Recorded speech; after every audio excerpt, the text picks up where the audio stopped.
do mundo, onde eu posso ensinar e aprender.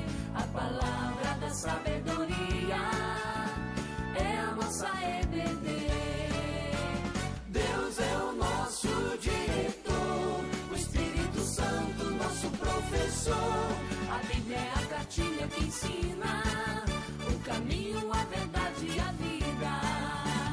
Deus é o nosso diretor, o Espírito Santo nosso professor. A Bíblia é a cartilha que ensina o caminho, a verdade e a vida. Bom dia, meus irmãos. Graça e a paz em nome do Senhor Jesus para você e para todo o seu lar. Que Deus abençoe. Vamos iniciar a nossa escola dominical deste domingo. No momento, peço que você feche seus olhos e nós vamos fazer uma oração. Bendito Deus, Pai amoroso, Paizinho, muito obrigado por esse dia que o Senhor fez, que o Senhor nos deu. Obrigado, Senhor, porque estamos reunidos em Teu nome, mesmo cada um na sua casa, Pai, mas todos com um só coração, um só louvor e um só agradecimento por estarmos reunidos aprendendo da Tua palavra, Pai. Muito obrigado, obrigado pela tecnologia que nos permite isto em tempos como este, Senhor. Em nome de Jesus, que o Senhor nos abençoe e coloque o Teu Espírito se manifestando em cada um de nós para o entendimento do estudo de hoje e que venha nos amadurecer, nos fortalecer, Senhor, e mudar, ó Pai, as nossas vidas para que tudo seja para a honra e glória do Teu nome, Pai. Qualquer mudança é para a honra e glória do Teu nome. Em nome de Jesus, eu peço a Tua sabedoria para passar de forma simples a mensagem desta manhã. Em nome de Jesus, amém. Bom, meus irmãos, nós estamos trabalhando com a revista, né? As escolhas têm seus efeitos, né? A ascensão e queda, Davi e Salomão. E vamos iniciar lembrando um pouquinho da aula passada, bem rapidinho, que o Arildo deu para nós sobre provas do favor de Deus, com 3 tópicos. Ele trabalhou a conquista de Jerusalém, a vitória contra os filisteus e o retorno da Arca da Aliança. Aí eu deixei mais ou menos, porque o Arildo explicou até na aula sobre a fonte de Gion lá, onde eles passaram para conseguir conquistar a cidade de Jerusalém. E eu dei uma dica aí para vocês, essa aí embaixo em vermelho, né? O endereço desse site que chama Cidade de Davi, Jerusalém, Israel, muito legal, onde um rapaz vai fazer a expedição por dentro da fonte desse canal aí da fonte de Gion. Muito legal, vale muito a pena assistir e eu recomendo para vocês. Começando a aula de hoje, a aula da lição 7, seus planos brilhantes e o de Deus. O melhor que fazemos é ouvi-lo. Nós vamos trabalhar com 3 tópicos, que é a proposta de Davi, o plano de Deus e o louvor de Davi, no final. Em 2 Samuel 7, 1 a 4, ele começa falando que Davi chega na casa dele, né, no palácio, Jerusalém, conquistou a terra, tudo. Ele vai chegar lá no palácio que ele vai morar agora, né, e ele fica vislumbrado dele, puxa, olha que casa, olha que Deus me permitiu, né, onde eu tô. E aí ele acaba pedindo, ele acaba pensando, tendo a brilhante ideia, né, de construir uma casa para a Arca de Deus, para ser recebida nessa casa. E ele vira para o profeta Natã, conta a sua ideia, e Natã fala, olha, você é um homem de Deus, pensa com ele, né? Um homem de Deus, Deus tem dado vitória, você é tão obediente a Deus, faz tudo o que o seu coração, né? Tudo quanto está no seu coração, porque o Senhor é com você, né? Mas aí Deus vai alertar Natã. Só para vocês, a nível de curiosidade, entenderem que a cidade de Jerusalém, aí a época de Davi, ele conquistou esse pedaço de terra. Na época de Salomão, foi expandida a cidade ali, né? E aonde está com a seta ali é o templo de Deus, que foi construído pelo rei Salomão, o sucessor de Davi. tá? Hoje essa região é todinha tomada pela cidade de Jerusalém, em volta dessa muralha, tá? E inclusive no próximo tópico a gente vai ver que em Jerusalém hoje tem o Muro das Lamentações, que é essa muralha da antiga Jerusalém, onde os judeus colocam bilhetinhos, fazem as suas orações. E ali, do lado da mesquita muçulmana, é a área onde era o antigo templo. Eu coloquei até uma planta para vocês verem ali em vermelho, onde seria o templo de Salomão ali, né? E o Muro das Lamentações, onde as pessoas vão lá para orar. E é uma briga entre os judeus e muçulmanos de querer esse pedaço da terra aí, porque os judeus acreditam que a Arca da Aliança esteja enterrada mais ou menos na localização desse templo onde ele era, tá? Bom, mas voltando à aula, a proposta de Davi, né, era essa, e Natã ficou feliz, né, incentivou ele, mas Natã não consultou o Senhor. Então, no próximo slide, a gente vê o que a Bíblia diz sobre consultar a Deus, né? Em Provérbios 3:5 diz: confia no Senhor de todo o teu coração e não te estribes no teu próprio entendimento, né? Não confie em você mesmo, na sua sabedoria, né? Guiar-se pelo próprio coração é perigo porque ele é enganoso, em Jeremias 17:9. Salmo 94:11 diz que o Senhor conhece os pensamentos do homem e sabe que são fúteis. Tem mais versículos ainda, eu citei mais esses dois. Assim eu lhes digo, e no Senhor insisto, que não vivam mais como os gentios, que vivem na inutilidade dos seus pensamentos. Eles são obscurecidos no entendimento e separados da vida de Deus, por causa da ignorância em que estão devido ao endurecimento do seu coração. Quanta coisa ignorante, principalmente nessa época que a gente tem acessado mais o celular, a gente tem visto, né? Em Efésios 4:17 e 18 diz isso. E em Efésios 5:17 fala: portanto, não sejam insensatos, mas procurem compreender qual é a vontade do Senhor. Na lição aí ainda, na revista, vai citar outros versículos, como Isaías, tudo mais. Recomendo vocês estarem vendo depois. O nosso desafio, tá? Não ser dirigido por pessoas, né? O reino de Deus não é dirigido por pessoas ungidas, mas é dirigido por Deus. Aonde está a sua confiança? Nas pessoas? Então, Mateus 23:8-11, ele vai falar que existe um só Pai, um só guia e um só mestre, né? E no segundo nosso desafio é que o reino de Deus não é conduzido por boas intenções, mas pelo plano e vontade de Deus. Em Eclesiastes 5:1-7, ele vai falar, palavras nécias, fale menos, tá? Poucas palavras. E se você fez voto, cumpra. Escute mais, fale menos, né? A gente tem 2 ouvidos para ouvir mais e uma boca para falar menos mesmo, né? Bom, para o próximo slide, a gente tem algumas perguntas para você pensar. Sua consciência é seu guia? Você alivia a sua consciência argumentando em cima do que você deseja? Você manipula as pessoas para fazer aquilo que você quer nos seus argumentos, né? Diz que Deus respondeu, mas na verdade é o seu argumento, é a sua vontade. E quando você se aconselha com várias pessoas da igreja e todas dizem a mesma língua, mas você só ouve se aquilo for o que você quer ouvir. E eu vou procurando, vou me aconselhando, até eu escutar alguém que fale, é isso que eu queria ouvir. Então, olha, a fulana me aconselhou, nossa, e ela é uma pessoa de Deus, até eu achar a pessoa que fale a mesma coisa, ou aquilo que eu quero. Qual é o seu caráter quando uma pessoa de Deus é usada como instrumento dele para te alertar sobre algo, né? Como você reage à verdade desagradável que ninguém deseja ouvir? E quem auxilia a sua consciência? Com quem você pode contar para lhe dizer a verdade desagradável a seu respeito? Fora da sua família existe alguém? Alguém que você possa confiar? Que você sabe que não vai falar e contar aquilo que você está se abrindo, né? Até em termos do seu espinho da carne, muitas vezes. Então, a mulher ou o marido geralmente acabam tendo o mesmo pensamento, a mesma concordância, e às vezes estão vivendo numa vida de pecado e não sabem porque concordam com a mesma coisa.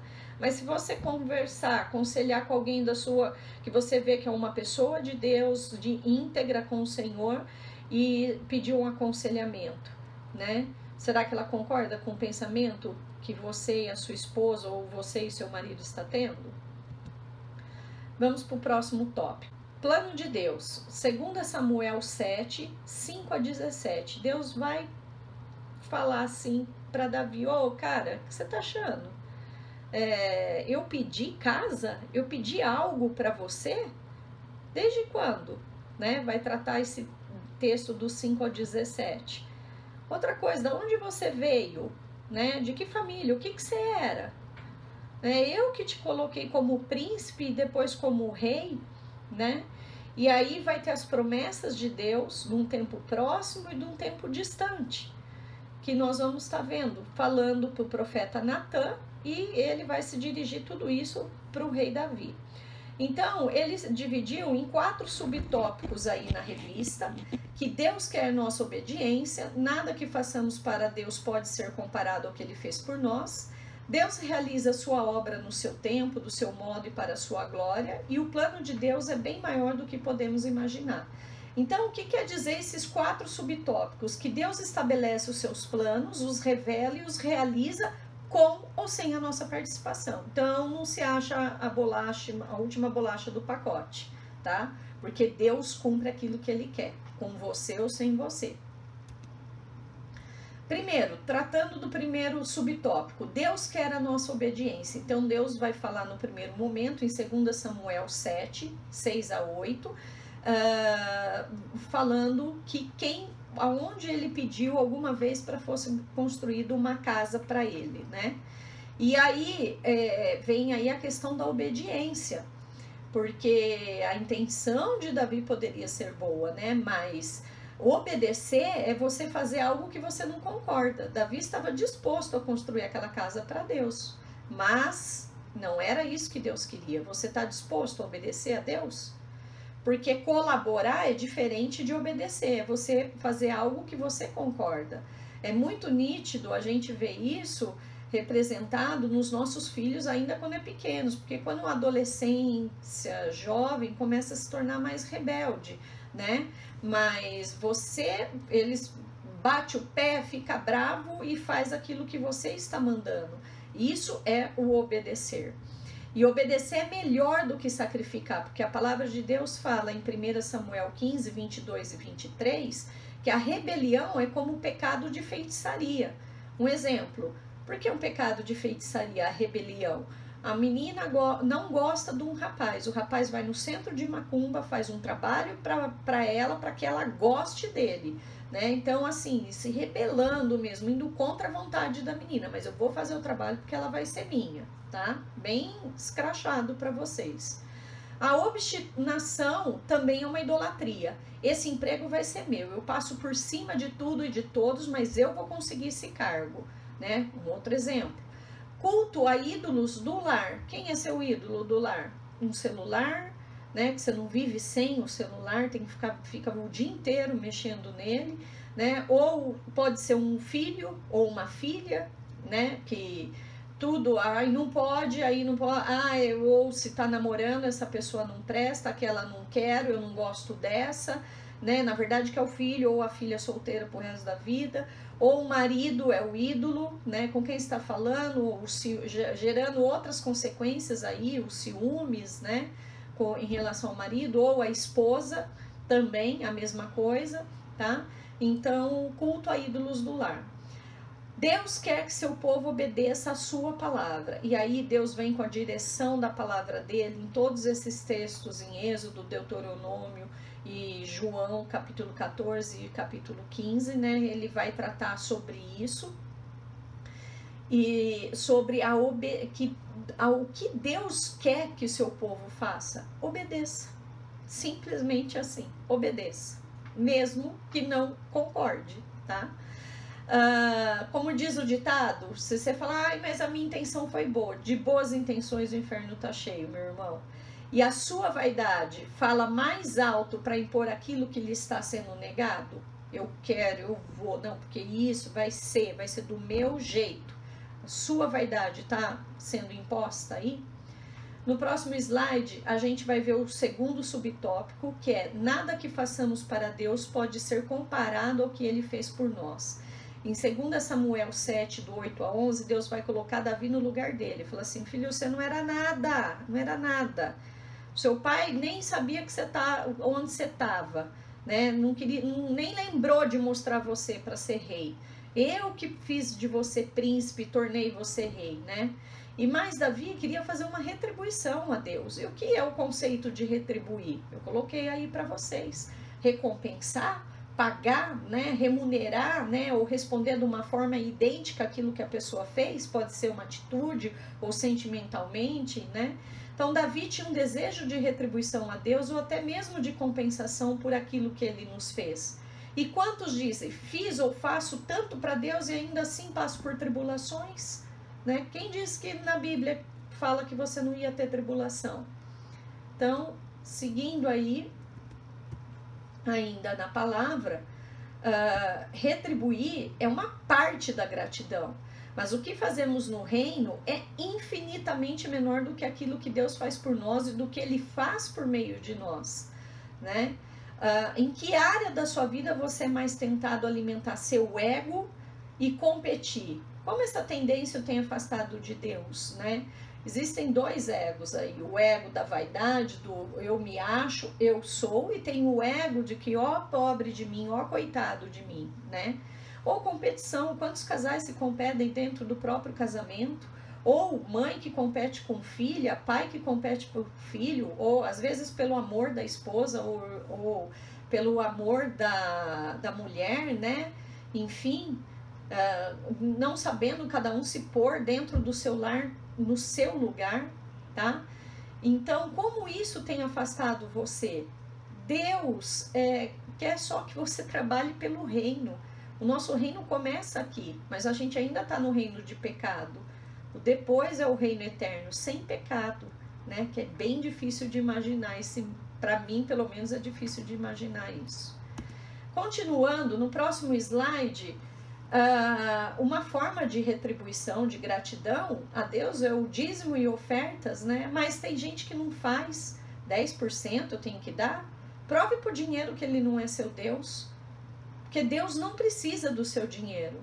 Mas para você enxergar no culto, ter luz no culto, para você usar banheiro, poder dar descarga, para você ter água para beber, para a palavra de Deus ser ouvida e divulgada a seu filho, seu neto, né? Para ele ter uma revista, né? Você mesmo. A igreja precisa do sustento que só você pode dar. Por que os outros irmãos? Mas tem irmão mais rico. Mas esse mandamento é da Bíblia, é de Deus. Em 2 Coríntios 9, 7 a 14, Paulo vai tratar justamente disso. O trabalho da igreja para honra de Deus, não é para você. O trabalho, honrar você, glorificar você. Temos pessoas difíceis, o trabalho é difícil, ótimo, em todo lugar. Mas qual a justificativa que você está arranjando para o trabalho?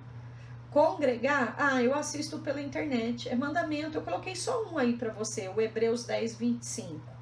É mandamento, tá? Não sou eu que estou falando, não é presbítero, não é pastor. Tudo isso é mandamento. E lembrando só do dízimo, é para dar com alegria, que vai falar em 2 Coríntios. Ele não quer saber se é 10%, ele quer que você dê com alegria, tá bom? Pergunta: quando você fez sua profissão de fé, você declarou perante a igreja que a Bíblia é sua regra de fé e prática. Você professou por livre e espontânea vontade. Ninguém te obrigou a fazer a profissão de fé. A Bíblia, nesse tempo, se tornou o quê? Seu amuleto, sua caixinha de promessas? Quem reina na sua vida? É você? A Bíblia é a palavra de Deus que é para a sua vida que reina ou é você? Não é para mim, não é para pastor, não é para mulher de pastor, nem presbítero, dirigente de igreja que você está desobedecendo. É para Deus. Porque a Bíblia é a sua regra de fé. E tudo isso que eu tenho colocado está na Bíblia. Ninguém inventou. Terceiro tópico, próximo slide, é Deus realiza a sua obra no seu tempo, do seu modo e para a sua glória. E 2 Samuel 7, 12 a 15, Deus vai vir falar as promessas dele para Davi, né? Então, a proposta de Davi não era ruim, mas Deus é quem vai falar o tempo, como, quem, onde vai ser construído. E ele faz uma aliança davídica nesse momento. Deus promete um futuro próximo, com uma dinastia de reis, da linhagem de Davi como os reis de Israel, e um atraso na construção, onde que não era Davi que construiria o templo, mas o seu herdeiro. Próximo tópico, pergunta: o seu tempo tem sido para a glória de Deus? Mateus 5,16 vai tratar sobre você honrar a Deus, né, no seu tempo. Marido, esposa ou namorado, namorada, tem levado seu companheiro ou companheira para a glória de Deus? A sua família tem sido para a glória de Deus neste mundo? Esse é o propósito de Deus, de você, da sua família, neste mundo. Qual é o meu propósito? Honrar e glorificar Deus, manifestar a palavra dele, ser um discípulo de Deus na vida das pessoas, né? Ser a luz deste mundo lá, o seu tempo tem sido para a glória de Deus, em Mateus 5,16, que brilha a sua luz. O que você tem por objetivo, legado, são para a glória de Deus? Como você quer ser lembrado? Pelo que tinha ou deixou, ou por aquilo que Deus tem feito ao seu tempo na sua vida? Você tem um diário de bênçãos? Muitas vezes a gente faz alguns diários de oração, né? Lista a bênção. Conte para seus filhos, quando eles forem mais velhos, a bênção que Deus tem feito a cada ano, a cada momento na vida sua e da sua família. Lembra seus filhos dessas bênçãos. Tópico seguinte é: o plano de Deus é bem maior do que podemos imaginar. E 2 Samuel 7,16, Deus vai mostrar agora o que ele tem para um futuro distante. Deus promete um reino eterno, uma dinastia de Davi que nunca se acabaria, é lembrada até hoje.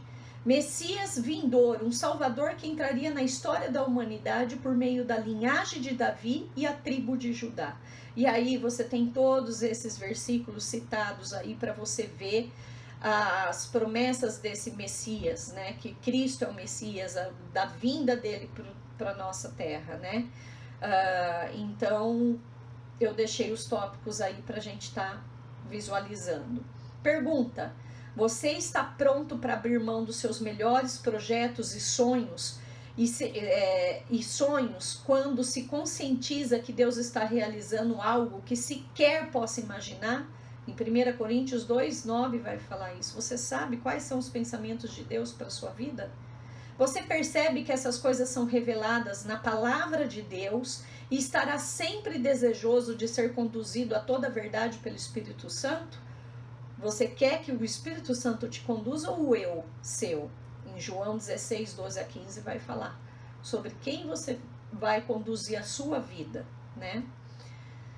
No próximo slide a gente vai tratar do último tópico, não mais os subtópicos, que é o louvor de Davi. 2 Samuel 7, 18 a 29 diz que quando Davi escutou aquela mensagem, o que ele fez, né?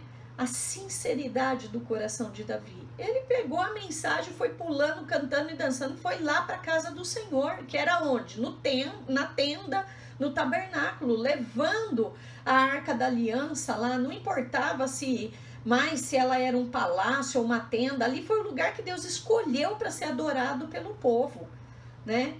Então ele dirige a casa de Deus e vai louvar a Deus ali onde está a Arca da Aliança, no tabernáculo. Pergunta para você: em 2 Samuel 17, 18 a 29, vemos Davi reconhecendo e se colocando no lugar dele e obedecendo com uma oração de louvor, glorificando o nosso Deus. Davi é um servo do Senhor que inclinou-se humildemente à vontade de Deus, mesmo contrária à sua própria. Você tem sido servo ou você tem sido patrão? Suas orações são com louvores e gratidão ou você só pede? Você vive em uma linha de prosperidade nas suas orações para com Deus? Você sabe o que é uma oração de louvor? Meus irmãos, é preciso decorar versículos, é preciso declarar esses versículos na sua oração de louvor. O Senhor é meu pastor, nada me faltará.